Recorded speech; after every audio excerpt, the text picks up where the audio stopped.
మనిషి తయారు చేసిన వస్తువుకి గ్యారంటీ ఉంది. మనిషి కట్టినటువంటి కట్టడానికి గ్యారంటీ ఉంది. కానీ మనిషికి అలాగే మనిషి ప్రాణానికి మాత్రం గ్యారంటీ లేదు.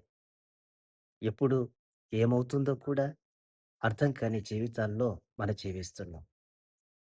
ఉదయం కనపడిన వ్యక్తి మధ్యాహ్నం కనపడలేకపోతున్నాడు. మధ్యాహ్నం కనపడిన వాళ్ళు రాత్రికి కనపడలేకపోతున్నారు. మనిషి ప్రాణం ఎప్పుడు ఏ విధంగా పోతుందో అర్థం కాని పరిస్థితులలో మనం జీవిస్తున్నాం. ఏ ఒక్కరూ ఊహించని పరిణామం మరి కర్నూల్ ఆ ప్రాంతంలో బస్సు కాలిపోవడం. ఎన్నో ఆశలు, ఎన్నెన్నో ఆలోచనలు, భవిష్యత్తు ప్రణాళికలు ఇవన్నీ ఒక్కసారిగా వారితో పాటు అవి కూడా కాలిపోయాయి, బూడిదైపోయాయి.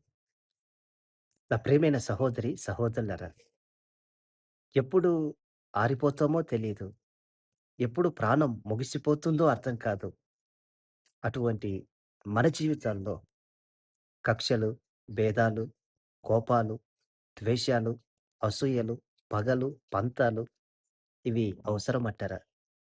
వీటన్నిటిని విడిచిపెట్టి బ్రతికిన బ్రతుకుతున్న కొన్ని దినాలైనా దేవుని ప్రేమతోనూ, ఒకరికొకరు క్షమించుకుంటూ, సమాధాన పడుతూ మరి ముందుకు కొనసాగితే దేవుని రాజ్యంలో మనం కూడా పాలుపంపులు పొంది ఆయనతో సంతోషంగా మనం జీవించగలం. ఆలోచించండి.